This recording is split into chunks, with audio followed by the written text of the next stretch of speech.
আজকের দিনটা ওই যে বলে না আরামদায়ক, ঠিক ওই রকম একটা দিন। না রোদ না বৃষ্টি, এমন একটা পরিবেশ। তো আজকে কোনো প্ল্যান ছিল না, যদিও হুট করেই ভাবলাম একটু ঘুরে আসি। এমনিতেই আমার কয়েকদিন ধরেই মনে হচ্ছে 100 কোটি বছর হয় কোথাও ঘুরতে বের হই না। তো হে এভরিওয়ান, আসসালামু আলাইকুম। সবাই কেমন আছেন?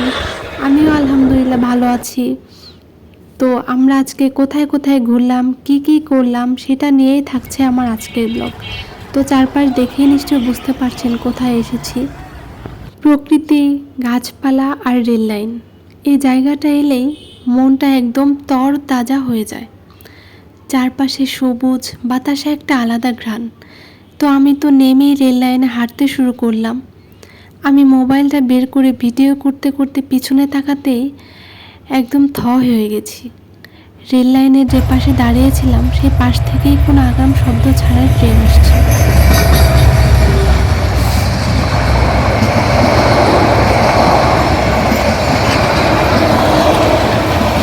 ওই পাশে গেলে যাও এপার কি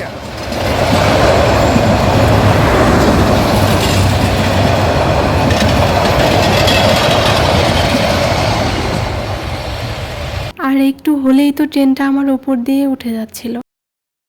আপনারা যখন রেল লাইনে হাঁটবেন অবশ্যই সতর্কতার সাথে হাঁটার চেষ্টা করবেন, না হলে যে কোনো মুহূর্তে দুর্ঘটনা ঘটে যেতে পারে।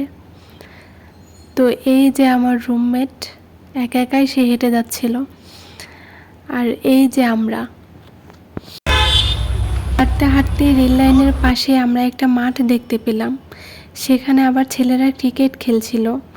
তো আমার রুমমেট তো সেটা দেখেই সে নাকি একদম ছেলেবেলায় ফিরে গিয়েছিল। না, হাঁটতে হাঁটতে যেহেতু আমরা ক্লান্ত হয়ে গেছিলাম, তো আমরা কিছুক্ষণ মাঠে বসে জিরিয়ে নিলাম। তো কিছুক্ষণ রেস্ট নিয়ে আবার উঠে রেল লাইনের পথ ধরে হাঁটতে শুরু করলাম। বেশ ভালোই লাগছিল আসলে সব কিছু মিলিয়ে। ওমা, ততক্ষণে দেখছি আরও একটা ট্রেন এসে পড়েছে।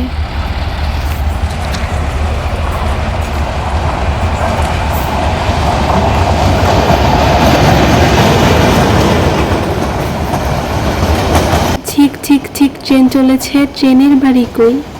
ছোটবেলার কবিতা মনে পড়ে গেল ট্রেনটা দেখে।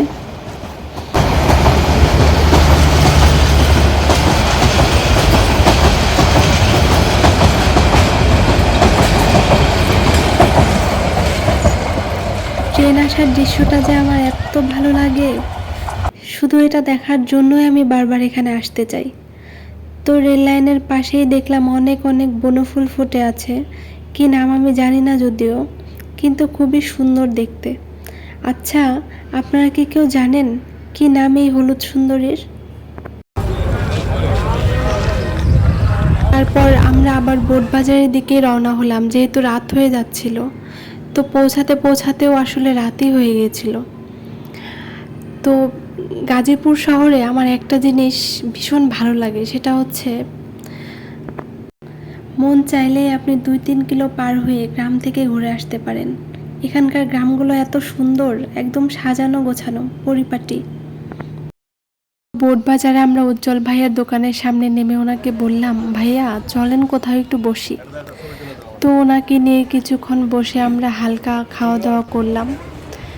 তো উজ্জ্বল ভাইয়া খুব ভালো মনের একজন মানুষ, সবাই তার জন্য দোয়া করবেন, সে যেন সুস্থ থাকে, ভালো থাকে। খাওয়া দাওয়া শেষ করে আমরা বাসার উদ্দেশ্যে রওনা হলাম। এর মধ্যে অনেক বৃষ্টি হয়েছে এখানে, রাস্তাঘাট একদম ভেজা, দেখেই বুঝতে পারছেন আসলে। সব মিলে সময়টা খুবই সুন্দর ছিল। আজকের মতো এ পর্যন্তই, দেখা হচ্ছে অন্য কোনো ভিডিওতে। ভিডিওটা ভালো লাগলে অবশ্যই সবাই লাইক, কমেন্ট, শেয়ার এবং পেজে ফলো দিয়ে দিবেন। সবাই ভালো থাকবেন, সুস্থ থাকবেন। আল্লাহ হাফেজ।